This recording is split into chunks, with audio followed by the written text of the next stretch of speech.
Boa noite, gente. Como vocês estão? Hoje nós vamos gravar uma aulinha, tá? Sobre nutrição infantil. A nutrição infantil, né, ela é extremamente importante, principalmente ali quando a gente pega o bebezinho na primeira infância ainda, né? Que a gente chama de primeira infância, que é o período de introdução alimentar daquele bebezinho. E hoje eu vou ensinar para vocês como que vocês vão conversar com as mãezinhas, né? Como que vão orientar elas em relação à alimentação do bebê, tá? Que é muito importante para o crescimento e desenvolvimento da criança. Então, né? A nutrição infantil, ela é a área da nutrição, né, que se preocupa com a saúde e o bem-estar de crianças e adolescentes. Ela se baseia em uma alimentação equilibrada e rica em nutrientes. Na área da atenção básica à saúde, a estratégia da saúde da família, desde a sua criação, no ano de 1983, ela vem se consolidando como um dos eixos estruturantes do Sistema Único de Saúde do SUS. O que isso traz para a gente? Ele fala, né, que a área da atenção básica à saúde, que no caso são as UBSs e os FCFs, né, que é a estratégia da família, né, e a unidade básica de saúde, que a gente chama de postinho de saúde, né. Então, no posto de saúde, a gente tem essa atenção enorme, né, que a gente pode pegar uma criança ali na puericultura, pode ir acompanhando ela, o desenvolvimento dela, e é quando a gente vai explicar tudo para a mãe em relação à alimentação, como que deve ser feito, sobre a amamentação, né? Eu vou fazer depois uma aula exclusiva sobre a amamentação, que eu acho que é muito importante. Mas hoje a gente vai falar um pouquinho também. E aí, quando a gente tem essa oportunidade de estar na unidade básica de saúde, nós vamos conseguir dar uma atenção maior, né? Vamos conseguir dar uma atenção maior para essas mães, principalmente na consulta de puericultura, na consulta de 2 meses, de 4 meses, de 6 meses, que é quando a gente vai começar a falar sobre introdução alimentar, né? E aí aqui isso fala exatamente isso, sobre a área da atenção básica de saúde, né? Que é a estratégia de saúde da família. Que ela é um dos principais eixos do nosso sistema de saúde. Então, né? E por meio de um movimento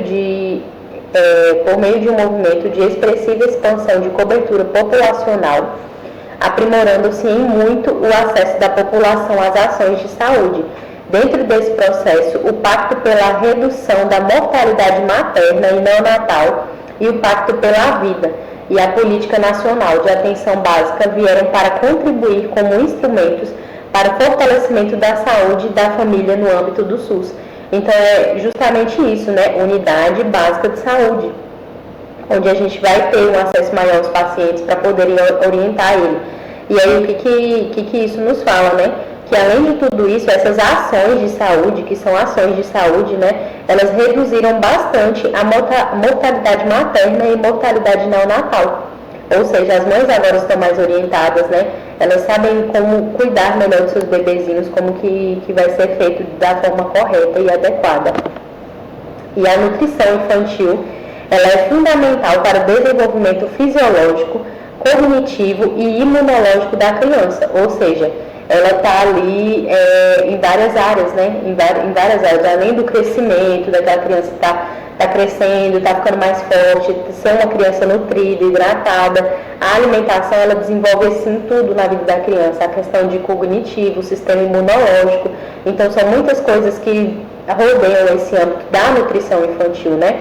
E a qualidade da alimentação, ela pode influenciar significativamente no crescimento e a evolução dessa criança, né? Como que essa criança vai se desenvolver, como que ela vai crescer. A nutrição, ela vai criar um impacto muito grande, né? A nutrição infantil também é importante para estabelecer hábitos alimentares saudáveis. Uma criança que ela tem uma tendência a ser bem orientada pelos pais, que ela vai ser bem orientada em relação à alimentação, ela é uma criança que ela tem menos risco de ter obesidade. Ela é uma criança que ela tem menos risco de desenvolver mais para frente uma diabetes, né? Ou algum outro problema como hipertensão arterial devido à alimentação, que nós sabemos que são doenças que têm predisposição devido à má alimentação. Então, além disso tudo, essa criança ela vai ter hábitos alimentares mais saudáveis. Então, ela vai ser, consequentemente, um adulto mais saudável, né? E com menos risco de desenvolver doenças crônicas não transmissíveis, não é isso? Doenças crônicas não transmissíveis. E aí, como que a gente vai fazer essas recomendações, né? A gente vai falar para a mãe, vai explicar passo a passo para a mãe como que é a alimentação desse bebezinho, né? E até para nós mesmos saber como que deve ser feita essa orientação. A gente vai incentivar a criança a experimentar frutas e verduras. A gente vai ensinar a criança a fazer escolhas alimentares inteligentes. O que seria fazer escolhas alimentares inteligentes? A gente vai ensinar para a criança. Você tem a opção de comer um morango, você tem a opção de comer uma acerola. Ou você tem a opção de comer um biscoito, não recheado, né? Porque a gente não oferece doce para a criança ali até os 2 anos de idade. E aí essa criança ela vai ter escolhas em relação a como que ela foi orientada. A mãe pode falar, quando a criança ela já está numa idade mais avançada, onde ela vai poder escolher qual alimento que ela vai querer. E aí você pode até explicar, entendeu? Ensinar a mãe a explicar para a criança, falar assim, a acerola ela é rica em vitamina C, é uma fruta vermelha, é uma fruta doce, um pouquinho doce, mas um pouquinho azeda, né? Que a acerola, quando ela está ainda não tão madura, ela é um pouquinho mais azeda. Já o morango é uma fruta um pouco mais suculenta, ela é uma fruta que também é rica em vitaminas. E aí a gente pode ir ensinando isso tudo para a criança. É tão legal quando a gente pega uma criança que ela sabe que ela está comendo aquilo e que aquilo ela faz bem, ela faz alguma coisa assim para ela. Por exemplo, meu irmão, ele tem 9 anos. Meu irmão tem 9 anos e quando ele vai comer, geralmente ele sabe. Ele fala, o feijão tem ferro, a laranja ela tem vitamina C. Porque a gente vai explicando isso para ele, ele sabe o que ele está comendo e isso ajuda ele a fazer escolhas, né? É tanto que às vezes ele fala, às vezes eu não como tão saudável, eu estou precisando comer um pouquinho mais de verdura, eu estou precisando comer um pouco mais de feijão, porque ele tem um entendimento de que aquela comida é boa para o organismo dele. E aí isso a gente consegue fazer quando a criança ela é um pouco maior, quando ela já tem um entendimento, né, sobre a alimentação dela, sobre como que deve ser feito, e ela vai ter opções de escolha. Ela vai poder escolher o que ela quer comer. Ela vai saber que aquilo ali faz mal. O meu irmão mesmo, ele sabe. Tem hora que ele come muita batata frita, muita besteira, salgadinho.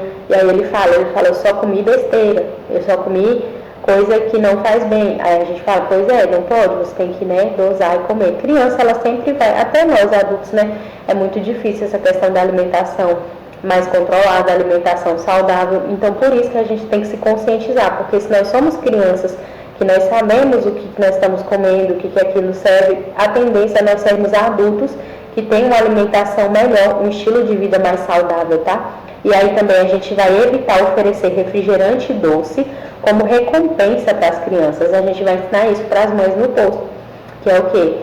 Filho, se você lavar os pratos para mim, eu vou te dar uma bala. Se você varrer a casa, eu vou te dar um pirulito. Se você me ajudar aqui a passar o pano nos móveis, eu vou te dar um salgadinho. Então a gente sempre vai evitar entregar aquilo como se fosse uma recompensa, entendeu? Porque a criança ela vai entender que se ela fizer aquela atividade, ela vai ganhar um doce. E aí ela já vai entrar na questão de, eu vou varrer a casa sem minha mãe pedir, porque quando ela chegar, ela vai me dar um doce. E aí a gente vai evitar fazer isso, esse tipo de comparação, né, de ofertar doce, de ofertar besteira em troca de alguma recompensa, tá? Isso aí a gente sempre vai explicar para as mães no posto, né? Estimular a atividade física, desde pequenininho a gente pode sim estimular a atividade física daquela criança, de uma forma o quê? De uma forma que aquela criança ela vá fazer a atividade física sem ser um peso, como por exemplo esporte. Vai ensinar aquela criança a jogar futebol, ensinar aquela criança a jogar vôlei, ensinar ela a jogar basquete, ensinar aquela criança a jogar handebol, qualquer esporte que você veja que aquela criança ela está se enquadrando, que ela está se adequando, né, para que ela tenha um interesse já desde pequenininho, até a questão de brincar na rua. A gente sabe que hoje as crianças não brincam tanto na rua igual antigamente, mas tipo assim, a questão da criança brincar na rua, dela correr na rua, brincar de pega-pega, tudo isso ela vai estimular com que a criança tenha atividade física. A gente não vai pegar uma criança de 5 anos, 6 anos, 10 anos e tacar lá dentro da academia para fazer musculação. Não é isso. Mas nós vamos estimular atividades físicas que sejam de uma forma como um lazer, um prazer, um lazer para aquela criança. Ela está fazendo aquele tipo de atividade, mas na verdade aquilo ali está estimulando todo o corpo dela, né? Todo o corpo dela e incentivando também a hábitos mais saudáveis. Outra coisa é incentivar as refeições com a família, que é quando a gente pega a criança, coloca junto e ela entende que aquele momento ali é um momento de comer, é um momento de comunhão, é um momento que ela está com a família dela, com o pai, com a mãe, com os irmãos, onde ela vai conversar, vai comer, vai contar como que foi o dia. Porque o que acontece também? Antigamente os adultos sentavam para comer e as crianças sentavam no chão. As crianças não se colocavam à mesa para comer junto com todo mundo. Então acaba que aquele momento ali para elas era um momento de brincadeira. E até a questão de tipo assim, pegou o prato, foi para a sala assistir TV. Ah, vou ficar na sala assistindo TV, vou ficar no meu quarto jogando e comendo ao mesmo tempo. Isso não são condutas legais, porque a criança ela vai entender que o momento de comer ele é um momento de brincadeira, ele é um momento de assistir TV, ele não é um momento de sentar e apreciar aquele alimento. Então isso é muito importante, até em pacientes que estão com obesidade, quando a gente vai entrar nesse quesito da obesidade, a gente vai ensinar reeducação alimentar. E quando a gente fala sobre reeducação alimentar, a gente vai ensinar aquela pessoa adulta a fazer tudo isso aqui. É como se ela estivesse aprendendo os passos ali, como se ela fosse criança. E aí a gente vai incentivar ela a desligar as telas, sair da tela, o momento de comer é o momento de comer, entendeu? Então se a gente faz isso já na primeira infância, aquela criança ela vai se tornar um adulto mais consciente, ela vai se tornar um adulto com alimentação melhor, tá? E aí a suplementação, né, que a gente vai falar agora também, orientar as mães. Todos os bebês que eles amamentam, aqueles bebês que eles mamam no seio da mãe, né, exclusivamente devem ser suplementados com 400 unidades de vitamina D por dia. Mesmo que o bebezinho ele mame no peito da mãe, a gente vai fazer essa orientação, tá? Todos os bebezinhos, eles devem fazer suplementação de vitamina D, porque a vitamina D ela é uma vitamina que a gente não pega no sol, uma vitamina que a gente pega em exposição aos raios solares. E se aquela criança ela não sai muito de casa, ela pega aquele solzinho mais friozinho de manhã que a gente ensina, né, as mães também a dar o banho de sol no bebê. E geralmente esse banho de sol ele vai ser com o primeiro sol do dia ali, né, os primeiros raios de sol, 6 horas, né, 5 horas, 6 horas da manhã, ou até mesmo 6h30, até perto das 7, que é quando o sol está mais frinho, entendeu? E só aquela suplementação às vezes não é o suficiente, por isso que os bebês eles devem fazer a suplementação de vitamina D, tá? E aí isso também a gente vai orientar. E aí outros nutrientes que podem estar deficientes na primeira infância são o zinco, o ferro e a vitamina A. Então sempre quando a gente pega uma criança que ela está com dificuldade na alimentação, que ela está com dificuldade, se ela ali, ela está um pouco amarelinha, está um pouco desnutrida, com icterícia, né? Aí a gente pode pedir, solicitar, né, exames de vitamina D, de ferro, de zinco, olhar tudo certinho para ver como é que está a suplementação daquela criança. E se for necessário, já entrar também, né? Entrar com suplementação de vitamina, de ferro, tá? Para que ela absorva melhor os nutrientes.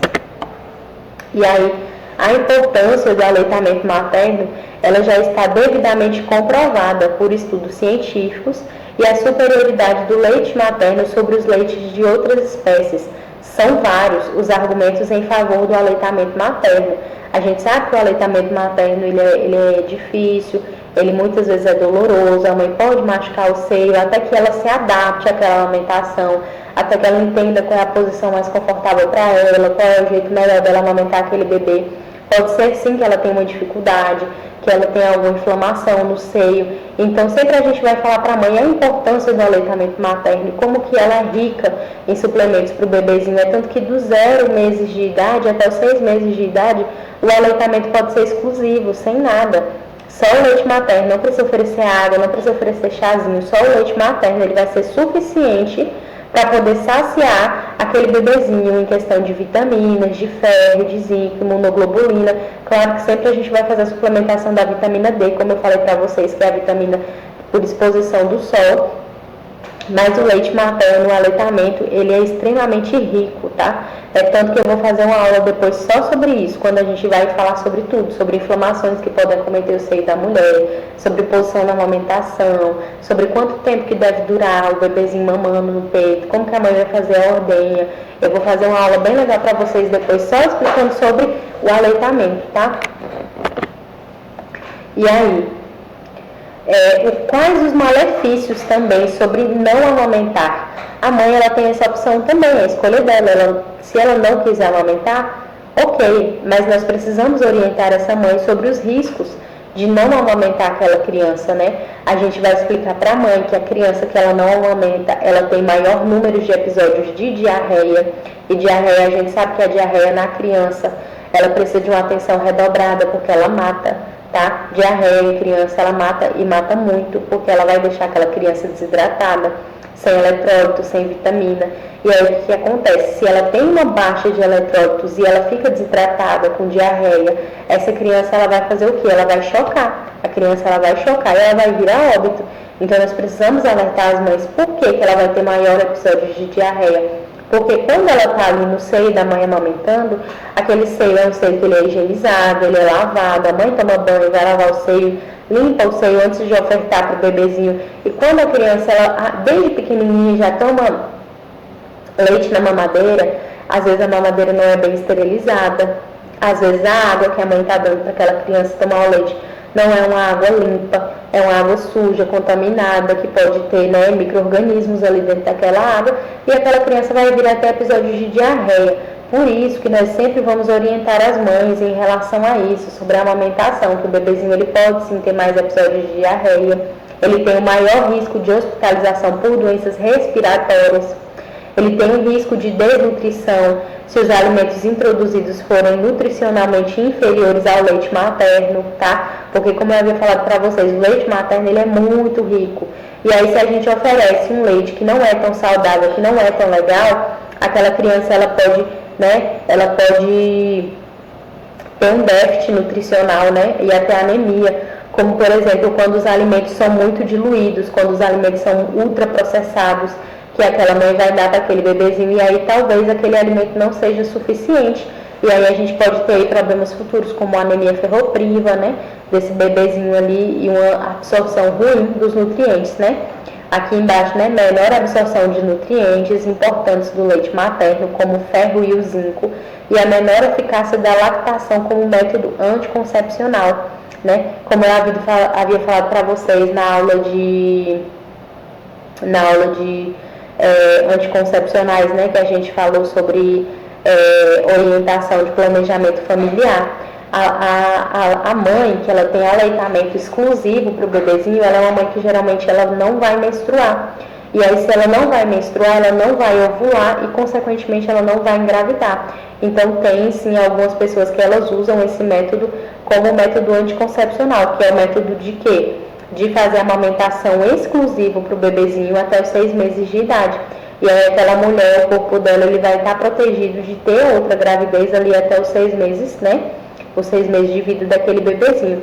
Porém, ele é um método que ele tem que ser muito bem executado, né? O método que ele tem que ser muito bem executado, que é para aquela mãe não engravidar durante aquele período. Tem mães que já preferem usar o anticoncepcional, que ele é composto só por progesterona, né, que é o hormônio progesterona, e já tem mães que fazem esse método da lactação, só que é válido ressaltar que esse método, ele só é eficaz quando ele é feito a partir da amamentação exclusiva, tá? Amamentação exclusiva. E aí também os malefícios de não amamentar incluem também a menor duração do aleitamento materno, que é quando, se a mãe tem um leite materno e ela não vai estimular aquele leite, ela não vai ofertar aquele leite para o bebê, aquele leite ele não vai secar, ele vai secar, as glândulas mamárias vão parar de produzir e, consequentemente, aquele leite dela vai ser um leite curto, ou seja, não vai ser um leite que vai durar depois, porque a mãe ela precisa estimular o leite materno. Se ela não estimular, ela não vai ter leite, o leite dela vai cessar, vai secar, e ela não vai conseguir ofertar depois para aquele bebezinho se ela quiser, porque ela não vai ter mais, entenderam? E aí, né, o apoio dos serviços de profissionais de saúde, ele é fundamental para que a amamentação tenha sucesso. Durante as ações educativas dirigidas à mulher e à criança, deve-se ressaltar a importância do aleitamento materno exclusivo até os 6 meses e complementado até os 2 anos ou mais. Tem bebezinho que mama mais de 2 anos, né? Que mama ali por 3 anos, né? E aí até a gente conseguir desmamar esse bebezinho. E aí o que a gente vai explicar? O nosso papel é fundamental, quanto profissionais de saúde, a gente insistir nessa amamentação, falar para a mãe dos benefícios, falar dos riscos, né? que ela pode trazer para o bebezinho, caso ela não amamente, e dos benefícios que ela vai trazer tanto para ela quanto para o bebê na hora da amamentação. E aí é um alimento gratuito, né? Porque a mulher ela vai produzir leite ali gratuito, ela não vai precisar estar com despesas, né? Comprando leite, que o leite é caro, ela não vai precisar disso porque é uma coisa que ela produz naturalmente.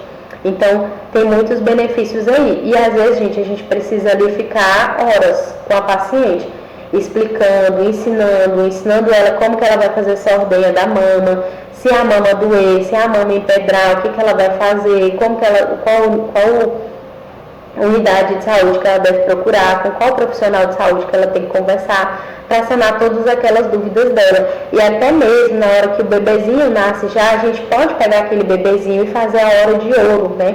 A hora de ouro que a gente chama, ela é uma hora extremamente importante, que é a primeira hora após o parto, quando a gente vai aplicar o método canguru, colocar o bebezinho ali, né, contato pele a pele com a mãe. E isso é muito importante. E na hora dourada, né, a hora de ouro, a gente pode já falar com a mãe sobre a amamentação, para ver se ela já quer amamentar naquele primeiro momento, fazer ali uma estimulação da mama, colocar aquele bebezinho ali, ensinar ele a fazer a pega correta no seio da mãe, tá? E aí tudo isso, quanto profissionais de saúde, nós podemos orientar. Só que como eu havia falado com vocês, eu vou fazer uma aula só sobre a amamentação.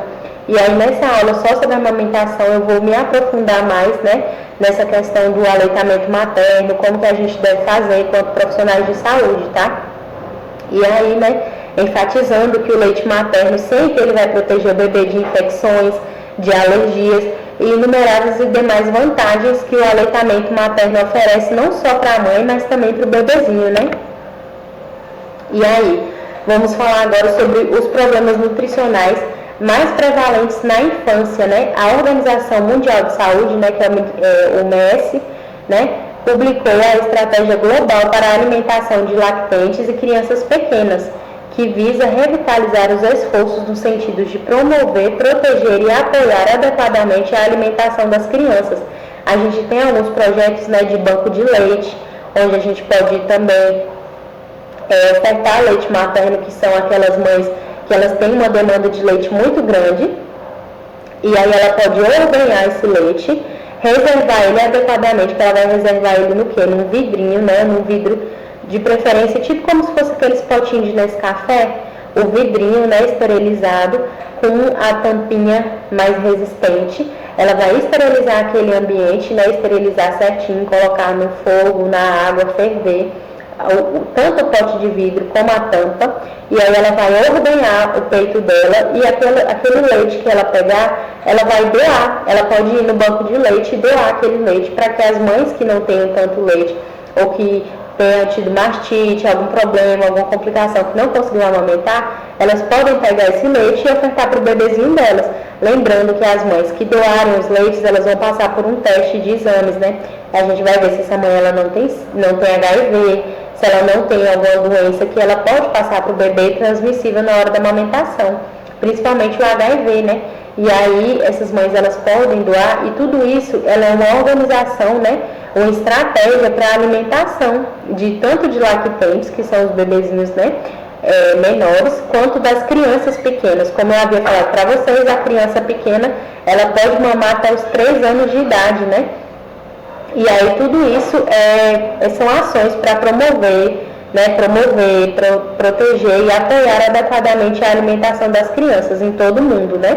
Em todo o mundo, cerca de 30% das crianças menores de 5 anos apresentam baixo peso, como consequência de má alimentação e repetidas infecções, como eu havia falado para vocês. Há consequências também em não fazer a nutrição adequada daquela criança. Aqui ele está falando para a gente que 30%, em todo o mundo, cerca de 30% das crianças menores de 5 anos, elas apresentam baixo peso. Que é o que? Aquela criança que ela é desnutrida, que ela é magrinha, que ela não está com a nutrição dela adequada. E aí, consequentemente, o sistema imunológico dela vai ficar comprometido. E aí, essa é uma criança que ela está mais suscetível a ter infecções, né, por diarreia, infecções respiratórias. Então, a amamentação e a alimentação, a nutrição ali no primeiro ano de vida, na primeira infância da criança, ela é extremamente importante, né? Aqui fala para a gente também que mesmo em países desenvolvidos, existe uma escassez de recursos com ênfase nas ações de orientação alimentar, que pode conduzir às melhores práticas alimentares, levando melhor estado nutricional. O que isso fala aqui para a gente? Que mesmo em países desenvolvidos, a orientação alimentar ela ainda é escassa. Por isso que nós precisamos nos qualificar, saber como que a gente vai orientar aquela mãe em relação à alimentação daquela criança, tá? E aí aqui fala pra gente que a partir dos 6 meses de idade, a alimentação complementar, conforme o nome sugere, tem a função de complementar. Ela vai fazer o quê?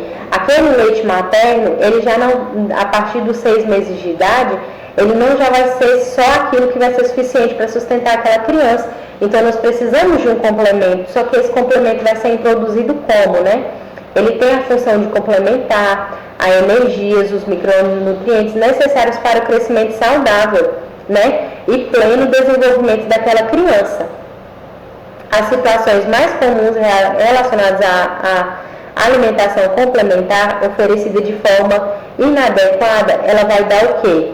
Anemia, excesso de peso e desnutrição, ou seja, como o nome próprio já fala, né, a alimentação complementar, que ela vai ser introduzida a partir dos 6 meses de idade daquela criança, ela é para suplementar, né, ela é para complementar com nutrientes, vitaminas, proteínas, tudo aquilo que vai ajudar aquela criança a crescer saudável.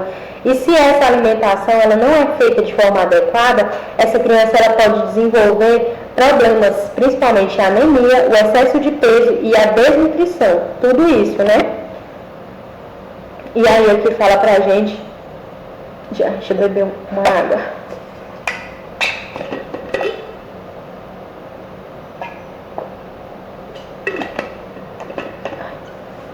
Menino, desceu com tudo essa água aqui. Chega doeu minha garganta. A Pesquisa Nacional de Demografia de Saúde de 2006, divulgada no ano de 2008, mostrou que a prevalência de baixo peso para a estatura em crianças e menores de 5 anos no Brasil é de 1,6%. A baixa estatura para a idade é de 6,8% e o excesso de peso é de 7,4%. Em comparação aos dados de saúde de 1996, evidencia-se a diminuição da desnutrição infantil.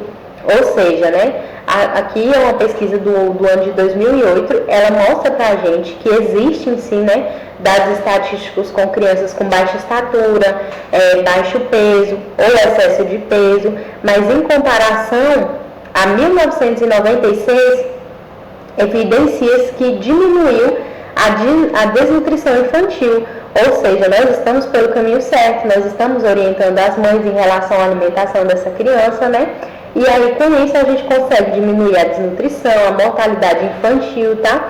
Então tudo isso pra gente é muito gratificante, nós sabemos que os nossos serviços estão dando certo, que nós estamos orientando essas mães de forma adequada. E os dados estatísticos nos trazem isso referente aos anos passados, não é isso? E agora a gente vai falar um pouquinho sobre a obesidade, né? A obesidade, ela é um desenvolvimento precoce da obesidade, que ela vem apresentando cifras alarmantes entre crianças e adolescentes em todo o mundo, sendo um problema de saúde pública que tende a se manter em todas as fases da vida. Isso que é extremamente importante. Uma criança que ela tem problema de sobrepeso, problema de obesidade, geralmente ela vai ser uma criança que ela vai ser gordinha ali pro resto da vida. Na fase da adolescência, na fase que ela for adulto.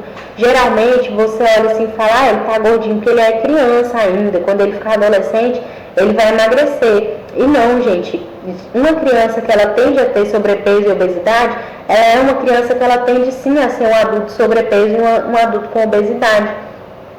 E aí, o que acontece, né? Também, essa questão também é muito cultural, porque antigamente as crianças elas brincavam mais na rua, elas ajudavam o pai ali a capinar, ajudavam, né, nos afazeres de casa, a jogar uma água na área, puxar o rodo, banhar os cachorros, alimentar os cachorros, rastelar o quintal, brincar na rua de pega-pega, brincar na rua correndo. E o que acontece? Hoje em dia nós temos um problema muito grande chamado o quê? Telas, né? Telas, gente. essas telas aqui é o caos. Elas são boas, é um desenvolvimento tecnológico muito bom, porém, se ela não for usada de forma adequada, ela vai trazer transtornos para aquela criança. Inclusive, ela não deve ser, a criança ela não deve ter contato com nenhuma tela até os 3 anos de idade, porque além de atrasar o desenvolvimento cognitivo daquela criança, ela pode desencadear problemas alimentares também, porque como eu havia falado para vocês, nós temos que trazer essa criança para comer na mesa, para poder entender que aquele é um momento de refeição, que ali ela precisa, né, se sentir saciada, precisa comer. E aí o que acontece? Quando aquela criança ela entende que aquele momento de comida é um momento de brincadeira, de assistir, de mexer, de jogar no celular, e aí o que acontece? Ela vai comer e ela não vai se sentir saciada porque ela não está prestando atenção no que ela está comendo, enquanto às vezes ela precisa mastigar, ela está entretida, brincando, olhando o celular, essas coisas, e tudo isso ele vai desenvolver, tá? Ele vai prejudicar, né, o desenvolvimento daquela criança. Então as telas, a gente tem que ter muito cuidado na hora de ofertar as telas para a criança, né? Como que é o jeito certo de mexer. Jaqueline tá me ligando, gente. Do nada, Jaqueline. Deixa eu atender, né? Porque Jaqueline tem que atender. Oi, Jaque. Posso sim. Tá certo. É sobre a aula, né?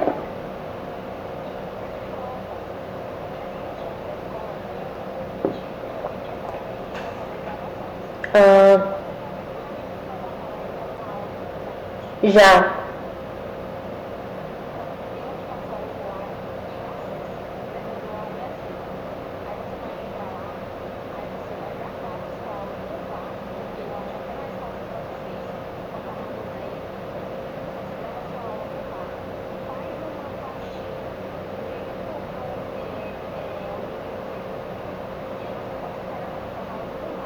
Tá. Deixa eu te falar, hoje eu consegui, eu tô gravando aqui pelo aplicativo, tô até gravando, pedi licença pros meninos rapidinho pra falar, eu falei, vou atender, que Jaqueline tem que atender, né? Mas eu consegui gravar, e aí eu achei que ficou bom, eu dei uma olhada, eu achei até que meu áudio ficou um pouco mais alto do que quando eu gravava aí contigo, só que parece que o áudio de vocês é um áudio mais limpo, sem ruído, né? Sem nenhum ruído externo. Aqui eu tô achando que teve um pouquinho mais de ruído externo, porém tá mais alto. Eu achei que tá mais alta a gravação. Aí eu consegui, tô aqui na aula gravando, só que eu quero sim o acesso do Google Meet, porque aí quando eu precisar eu posso usar um ou outro, né? Que eu vou ter as duas opções.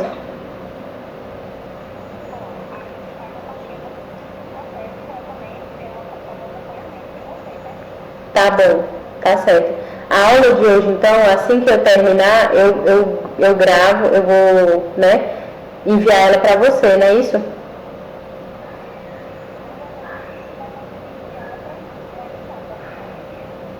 E eu vou enviar por onde? Tá, então você me manda seu e-mail que eu vou tentar te enviar. Tá bom? Porque é muito grande, né? 40 minutos.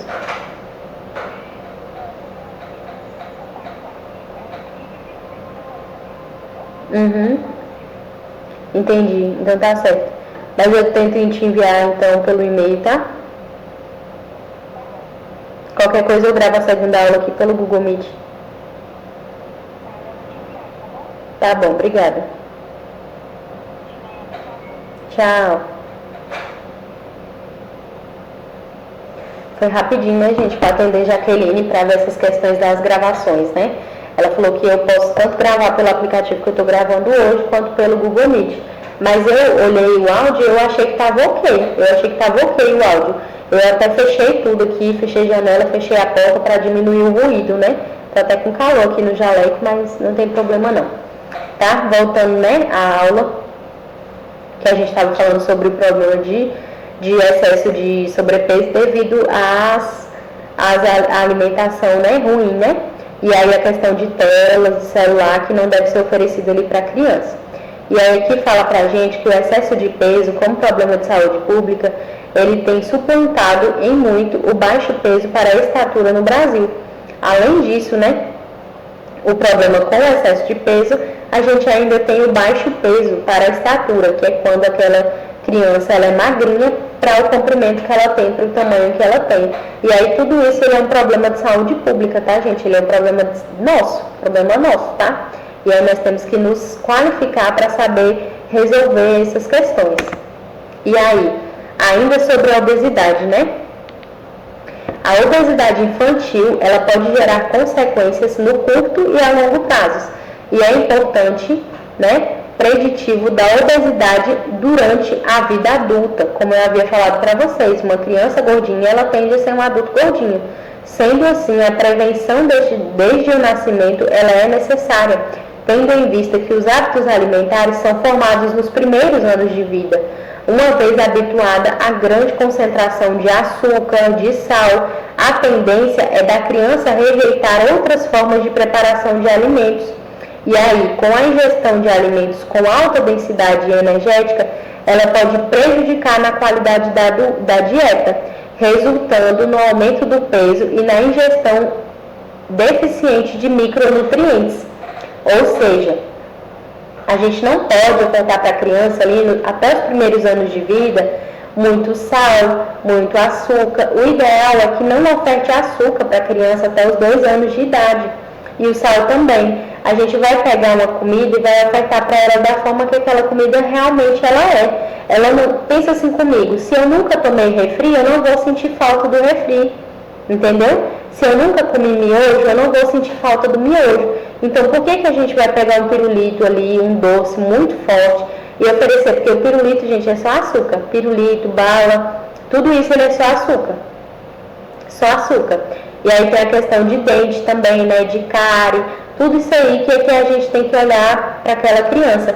E aí a gente vai pegar um doce ali que é só pirulito, só para prejudicar, e vai botar aquela criança para ela consumir aquilo. Não tem necessidade. Não tem necessidade, gente. A gente pode ofertar para aquela criança frutas, né? A gente pode ofertar frutas, outras formas de doce, porque a fruta tem frutose, e a frutose é uma forma de doce.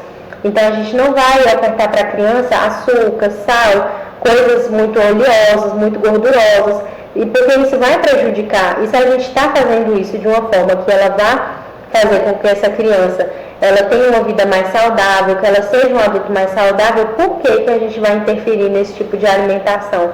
Olha o tanto de problema que ela pode desencadear depois, além da obesidade, né? Obesidade, sobrepeso, infarto, AVE, tudo isso aí são consequências de um estilo de vida não saudável, né? É claro que uma pessoa que ela é saudável, ela também está suscetível a ter alguma doença, porém vai ser muito mais difícil. É muito mais difícil a gente ver uma pessoa que faz atividade física, que bebe água, que se alimenta certinho, que come bem, né? Que é uma pessoa saudável, desenvolver problemas crônicos, diabetes, hipertensão, obesidade. É muito mais difícil. Já uma pessoa que ela tem um estilo de vida assim ruim, ela tende sim a ter, né, problemas crônicos, né, obesidade. Aí a obesidade ela já desencadeia uma hipertensão, a hipertensão ela já desencadeia um infarto, e tudo isso aí é uma escadinha, né? Um vai puxando o outro, são hábitos que não vai fazer nada bem, então eles devem ser erradicados, né? E isso tudo a gente vai conseguir orientando os nossos pacientes. Aqui eu vou falar um pouquinho sobre a anemia. A anemia por deficiência de ferro, que a gente chama de anemia ferropriva. Existem vários tipos de anemias e hoje nós vamos falar sobre a anemia ferropriva, que é a anemia que se dá por deficiência de ferro. Em termos de magnitude, na atualidade o principal problema em escala de saúde pública no mundo, né? Olha aí, hein? Que coisa. Estima-se que a prevalência global de anemia em crianças menores de 5 anos é de 47,4%. É muito, gente. E na América Latina e no Caribe é de 39,5%. A África ela é o continente que apresenta a mais elevada prevalência de anemia, sendo uma taxa de 64,6%. E as menores prevalências são observadas na Europa, com crianças de 16,7%, e na América do Norte, com 3,4%. No Brasil, se conhece bem a prevalência de anemia em crianças menores de 5 anos. e diversos estudos isolados mostram que a prevalência varia entre 30% a 70%, muito alto, né, gente? Depende muito da região e do extrato socioeconômico, né? Então a gente vê aqui, traz dados estatísticos sobre o tanto que a anemia, né, a magnitude que a anemia ela tem no mundo inteiro, que ela se enquadra, né, como uma escala de saúde pública no mundo. Ou seja, são coisas que são simples de reverter, né, quando a gente fala assim. Só que nós precisamos o quê? Entender também a questão socioeconômica. Por exemplo, a gente vê aqui que na África, o índice é muito maior, a prevalência de anemia é de 64,6%. Já em países mais desenvolvidos, como na Europa, a gente vê dados bem menores, né? De 16,7%. E tudo isso por causa de uma questão de nutrição, de alimentação. Só que nós precisamos ver a questão socioeconômica. A gente sabe que a África ela é um continente que ela enfrenta muita pobreza, né? Que ela enfrenta muita pobreza, desnutrição, má alimentação, onde realmente às vezes a pessoa ela não tem o que fazer, ela não tem o que comer. E aí o que a gente consegue fazer nesses casos, né, gente? Esses já são casos que eles são problemas não só de saúde pública, mas eles são casos econômicos, né? Que ele é um problema assim que vai muito além, né? Muito além de saúde pública. Ele entra questões economistas, né? Questões de economia, sociocultural, e tudo isso aí ele precisa ser revisto, revertido, né? E aí são casos que vão além do que nós, em questão de saúde, né, de pessoal de saúde pública, nós precisamos aí, no caso de um auxílio de redes maiores, né, de um apoio maior, um apoio do governo, um apoio do pessoal que realmente possa fazer alguma diferença ali nesses países, né, um melhor desenvolvimento do país, né, para melhorar as condições socioeconômicas e culturais, né, tudo isso aí. E aí aqui ainda falando sobre a anemia, as reservas de ferro da criança que recebem exclusivamente o leite materno nos 6 primeiros de vida, né, 6 primeiros meses de idade, ela atende às necessidades fisiológicas, não necessitando de qualquer forma de complemento e nem de introdução de alimentos sólidos. Entre os 4 e 6 meses de idade, ocorre gradualmente o esgotamento das reservas de ferro. Como eu havia falado para vocês, as crianças que amamentam no peito, elas fazem como se fosse uma caixinha. Elas estão ali dentro daquela caixinha guardando ferro, guardando ferro, guardando ferro. E a partir, né, gradativamente, a partir dos 4 a 6 meses de idade, essa caixinha ela vai diminuindo, ela vai esvaziando, como se ela fosse acontecendo um esgotamento das reservas de ferro. E a alimentação, ela passa a ter um papel predominante, né? Ela passa a não ser só mais uma oferta, um suplemento, ela passa a ser predominante. E aí é necessário que o consumo de ferro seja adequado à demanda e referido àquela faixa etária, né?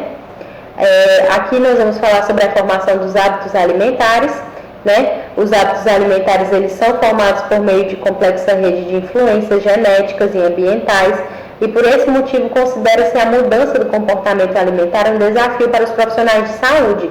Parece que os sabores e aromas de alimentos consumidos pelos nutrizes têm uma via pelo leite materno e acabam sendo transmitidos para o lactente.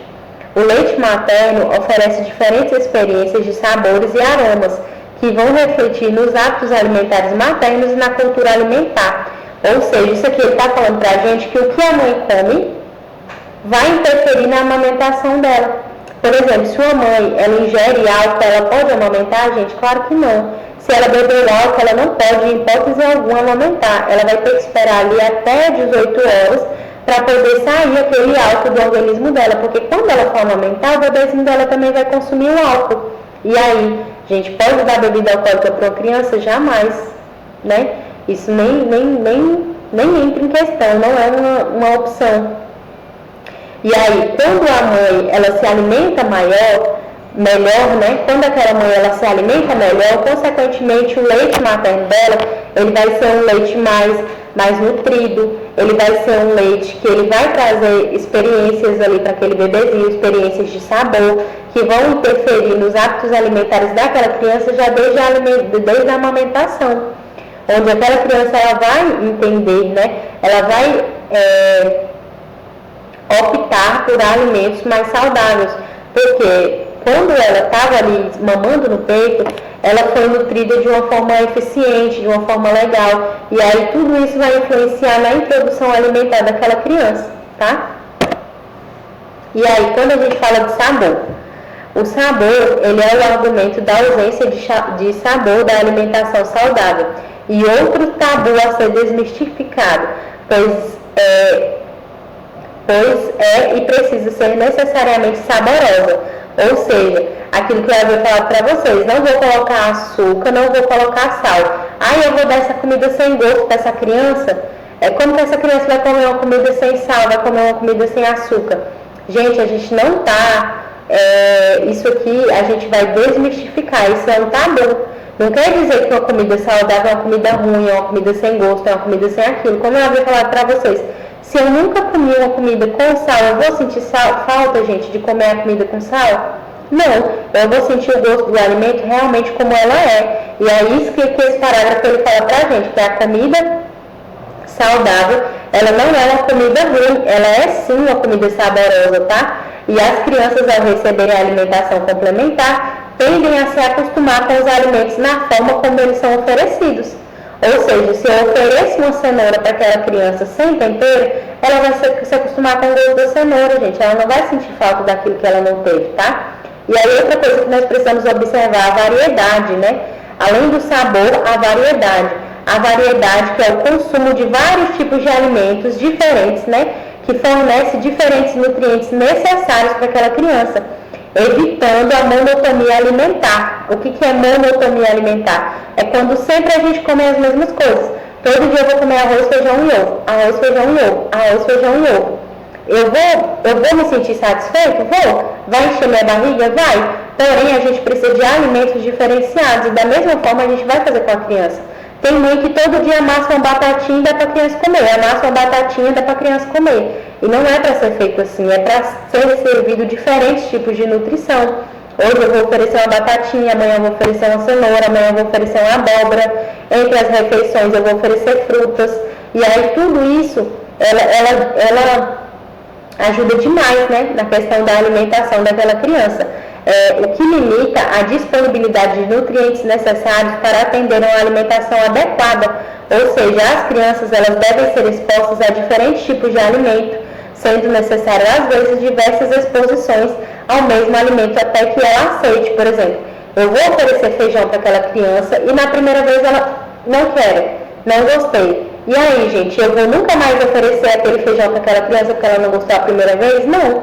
Pode ser que eu tenha que oferecer 2, 3, 4, 5, 6, até 10 vezes para que aquela criança aceite aquele alimento. Então, às vezes a mãe ofereceu uma laranja e a criança não gostou de primeira. Ela fala, eu não gosto de laranja, eu não vou dar mais. Não é assim. A gente sabe que aquele alimento ele precisa ser ofertado várias vezes até que a criança aceite, até que ela aprenda a comer aquele alimento, tá? E aí, além do sabor, da variedade, a gente tem também o que? A cor. A cor, a alimentação saudável complementa uma ampla variedade de grupos de alimentos com múltiplas colorações. Sabe-se que quanto mais colorida é a alimentação, mais rica é no termo de vitaminas e minerais. Ou seja, não é tão legal a gente fazer aquele prato bem colorido, aquele prato com beterraba, aquele prato com cenoura, um prato com batata, com arroz, com feijão, com frango, com carne, né? Desde que seja ali em quantidades pequenas que vá saciar aquela barriguinha daquela criança. Então a cor também é extremamente importante. Às vezes a gente olha para uma comida e só pela cor a gente se sente, fica com a boca cheia de água, quer comer aquela comida, sente, né, que ela está gostosa pelo aroma, pela cor, pela diversificação, né? Então dessa mesma forma a gente precisa fazer com a criança, para que ela veja aquela cor e se sinta atraída pelaquela comida, tá? E aí vamos falar um pouquinho agora sobre a segurança sanitária, né? Os cadernos de atenção básicas e os alimentos devem ser seguros para o consumo, ou seja, não devem apresentar contaminações de natureza biológica, física ou química. e outros perigos que comprometam a saúde do indivíduo ou da população.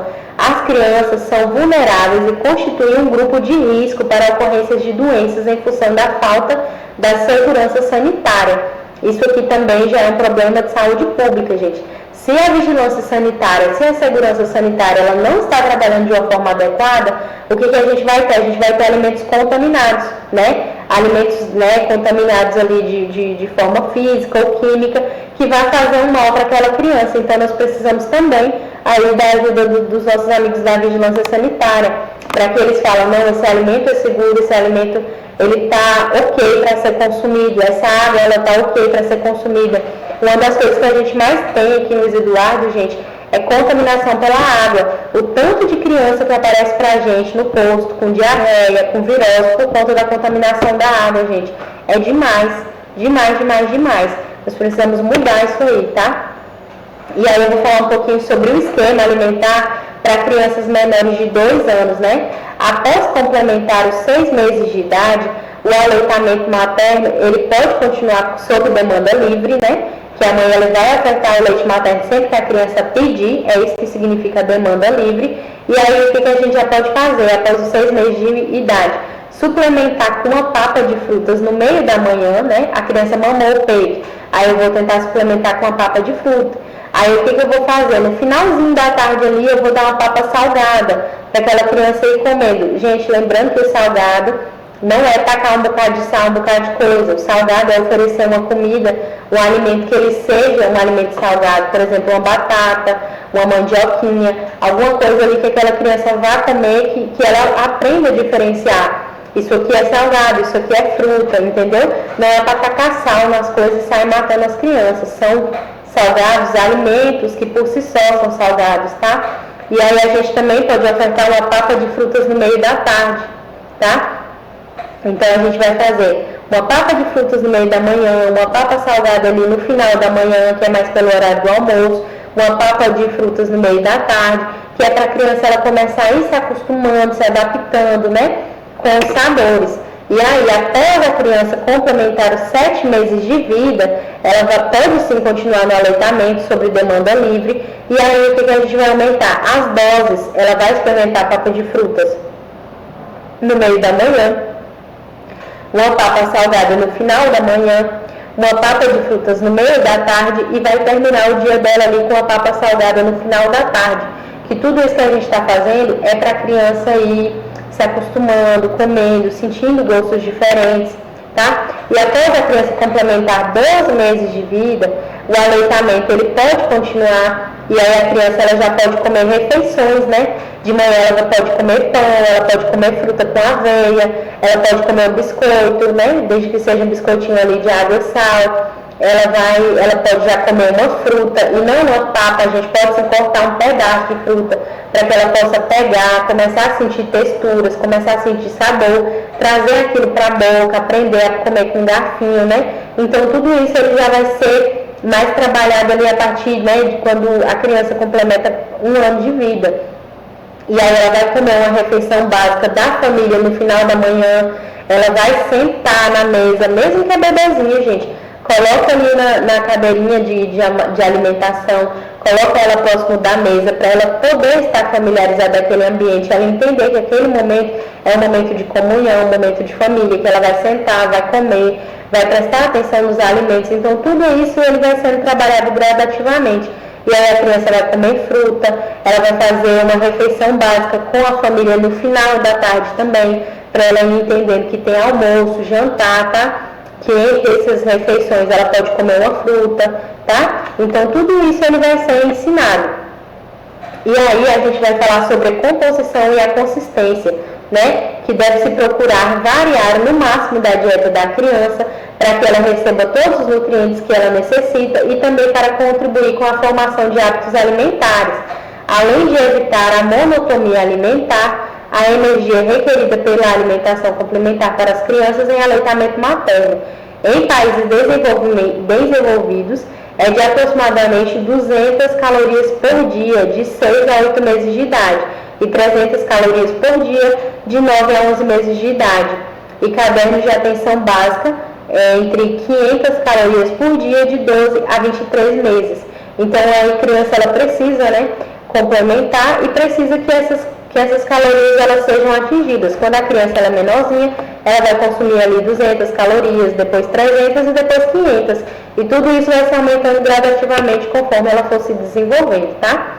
O ovo cozido e as carnes, eles podem fazer parte da refeição desde os 6 meses de idade. O óleo vegetal ele deve ser usado em pequenas quantidades, bem pouquinho, tá? E porções recomendadas nas páginas 81 e 83, que eu tirei do livro, tá? Lembrando que a criança passa a aceitar de forma lenta e gradual porções maiores. Ou seja, primeiro a gente vai dando papinhas, vai dando porções menores, porque a boquinha da criança é menor, o estômago dela é menor e ela precisa receber isso em porções menores. E aí, conforme o tempo, a gente vai cortando, oferecendo pedaços maiores, cubinho, tirinha, depois uma fruta para ela pegar, morder, para ela poder aprender como que ela vai comer, né? Assim que possível, os alimentos não precisam ser muito amassados, evitando-se dessa forma a administração de alimentos muito diluídos, proporcionando uma oferta calórica adequada. Os alimentos devem ser cozidos em pouca água e amassados com garfo, nunca liquidificados ou peneirados. Se a gente pegar aquela comida e bater no liquidificador, ela vai virar uma água. E aí, quando a gente bate uma comida no liquidificador, a gente quebra proteínas, nós quebramos proteínas, quebramos enzimas, quebramos nutrientes que estavam ali dentro daquele alimento, e quando ela é processada, batida, ela não vai ter ela não vai ser tão rica quanto uma comida apertada, amassadinha, tá? Uma comida que ela vai ser amassadinha, ela vai ser mais rica em nutrientes. Já uma comida que ela é batida, né, no liquidificador, ela vai ser uma comida mais pobre em nutrientes. Porque os nutrientes eles vão sim se quebrar, gente. Eles vão se quebrar durante a liquidificação, tá? E aí a criança, ela já pode receber os alimentos com a família, desde que não muito condimentados, né? O que são condimentos? Desde que não tenha muito sal, muita pimenta e em pequenas quantidades de sal, né? Que não devem ser muito condimentados ou com grande quantidade de sal, com muito sal. Condimentos é pimenta, esse tipo de coisa, tá, gente? Então, sempre oferecer os alimentos para a criança da forma mais natural possível. O que aconteceu? Acabou. Então, gente, a aula é só tudo isso, né? Tudo isso que nós vamos ensinar as mãezinhas como que elas vão fazer essa alimentação para a criança, e para isso nós precisamos saber também. Eu peço para vocês, se vocês quiserem anotar essa tabelinha bem aqui, que vai ajudar muito vocês sobre como vai ser a complementação, tá? A complementação a partir dos 6 meses, depois dos 7 meses e a suplementação a partir de 1 ano, tá? Essa parte aqui é muito importante, que vocês saibam como que deve ser feita a alimentação daquela criança, viu? É só tudo isso, uma boa noite para vocês, tá? Espero que tenham gostado da aula.